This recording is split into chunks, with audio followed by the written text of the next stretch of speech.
What's going on, beautiful people? I hope all is well. Well, I'm starting a new project.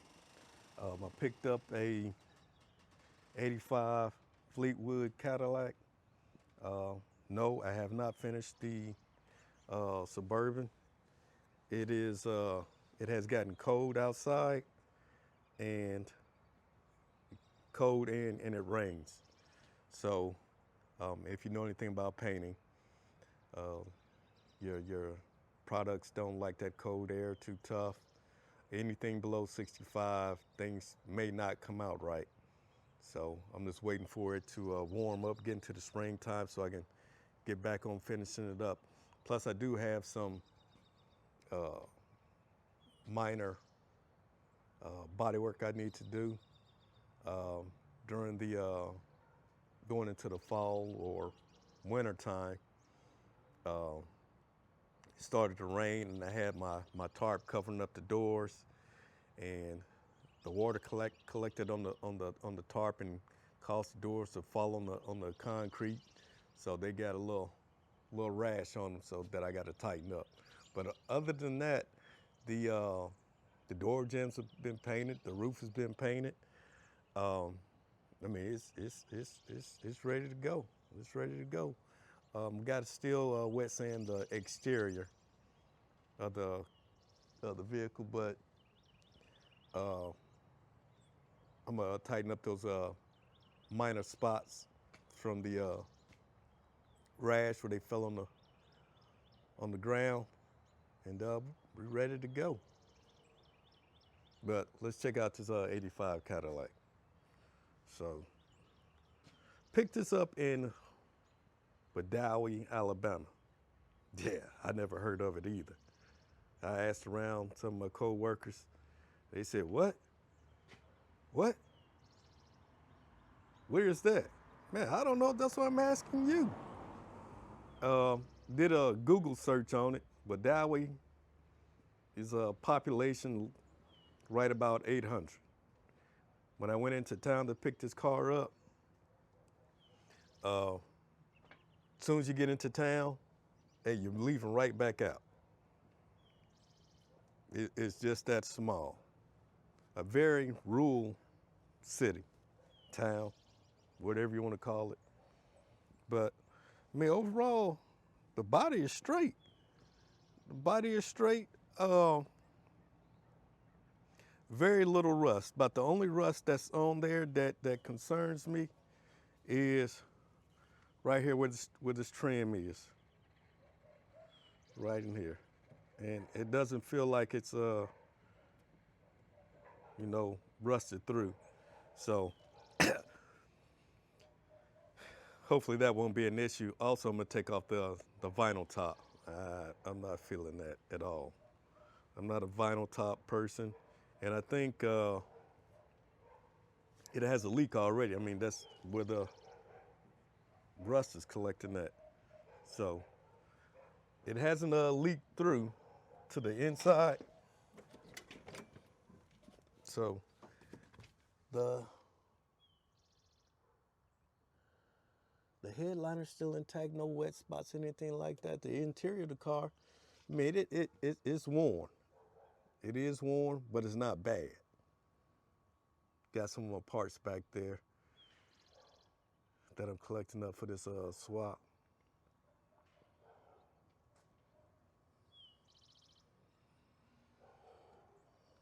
Not bad, not bad, Hey, Cadillac, it's an American icon right there. So, but, I mean, the body is straight. Hey, let me show you the notorious bumper fillers. They're still intact.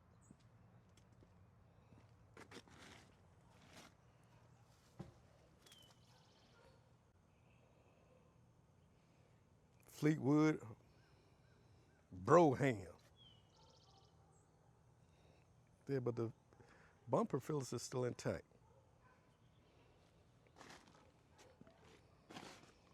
Like I said, the body is straight. No rusted through holes. All the trim is there. It's straight. I mean, the frame is straight. No, I've been up under the car because I'm in the process of pulling the engine out, and I'll tell you a story about that. But up under the car, there's no rusted holes into the floor plans, floor pans, anything like that. So, hey, this is gonna be a good deal. Now, the guy I bought the car from, he had a story to tell, and it was a very touching story. I mean, I picked the car up for $1,200, and he was saying that he was having some challenges, financial challenges. His wife got cancer, and he has to drive from Wadawi to Birmingham for her to get her treatments and doctor appointments. And Wadawi is maybe what, about 2 hours, 2.5 hours away from Birmingham. So not only is he dealing with his wife, he got relatives also that he trying to support financially. So uh, yeah, I mean, I was looking for a Fleetwood Cadillac, but to help out someone that's in need, I mean that's a plus. So I was happy to meet him, and to assist him in his challenges. But this nasty engine here, if you know anything about the notorious 4.1 engine, you know it was GM's, I'd say, top three worst engines. What makes it bad is the block is aluminum, the heads are cast iron, the intake is cast iron, and those metals have different expansion rates when they heat up. So eventually, you're gonna have head gasket failure, and this engine suffered just that fate. It has a low end knock to it, a rod knock to it, and it's not worth rebuilding. I had a 84, 85, or 86 Fleetwood Cadillac many years ago, back in '95, I believe, and it had a rod knock to it. And reached out to a machine shop. They were saying, "Hey, man, those are throwaway engines. We don't rebuild them." And I think it was Cadillac's one of their failures. They actually ran with the engine from what, next 3 years after the introduction. So I am not going to fool with it. I am not going to fool with it. I mean, there's better technology out, and I mean, it's just not worth my time and my money, and eventually it would suffer the same fate. The head gaskets would scrub out, and it would start having problems. I mean, you could look at it. This joker is greasy. I mean, oil is everywhere. It's leaking from every orifice. It's not worth fooling with. And then the engineering behind it is crazy, crazy. Uh, to get the water pump off, there's some bolts behind the power steering pulley. Let's see if you can see that. Bolts behind the power steering pulley. I think there's some bolts behind the crank as well to get the water pump off. Man, heck no, I don't want to fool with that at all. So, hey, I'm gonna go ahead and snatch this engine out, and we're gonna start fresh, LS style.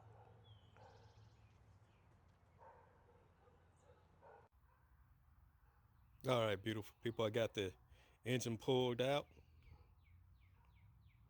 Put up a little fight, you know, but hey, she still had to give it up, because we're going back for something better. Like I said, LS style.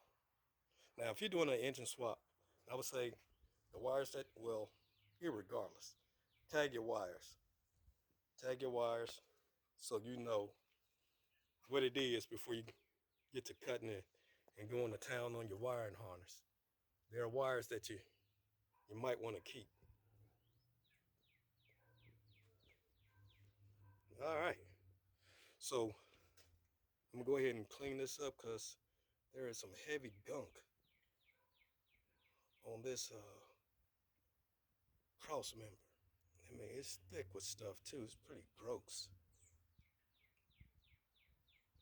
That engine had all kinds of problems, but we're gonna put something better back in here. All right, beautiful people, stay tuned.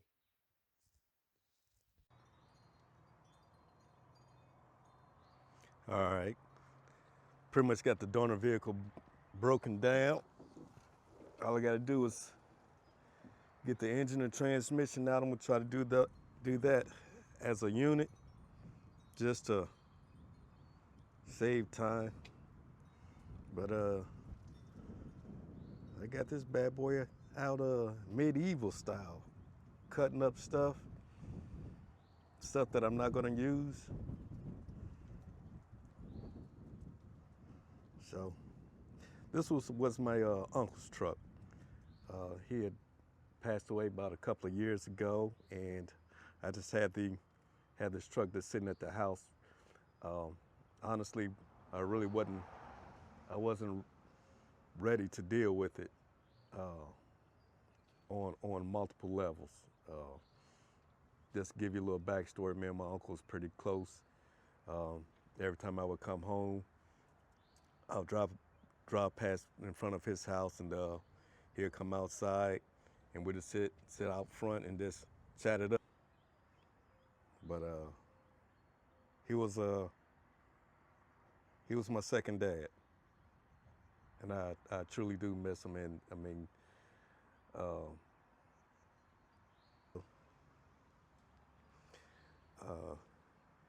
I'm not totally scrapping the truck. I'm taking the engine and transmission, but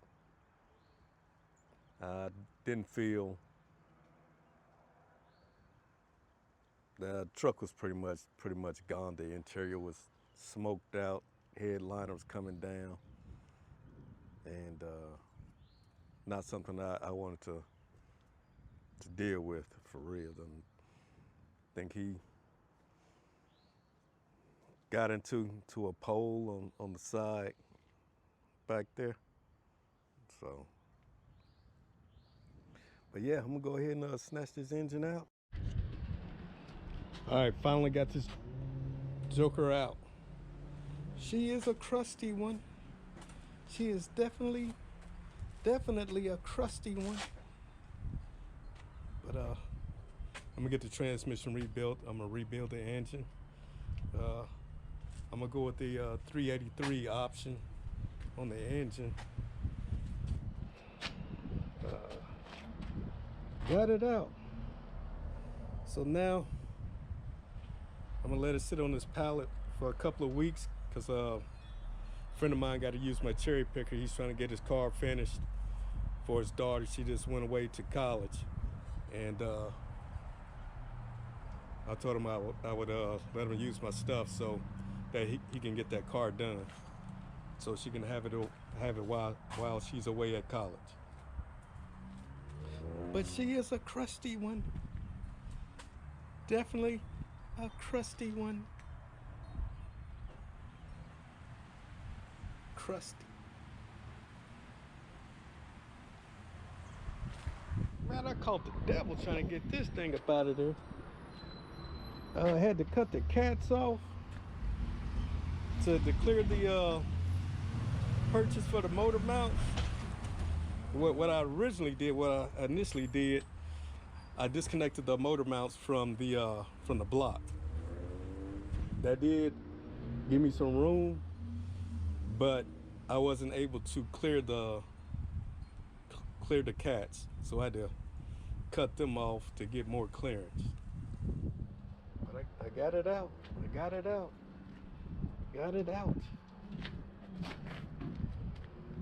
She is a crusty one. She is crusty. Well, all right, beautiful people. I appreciate you watching. Be sure to subscribe to the channel, and I'll catch you on the next one.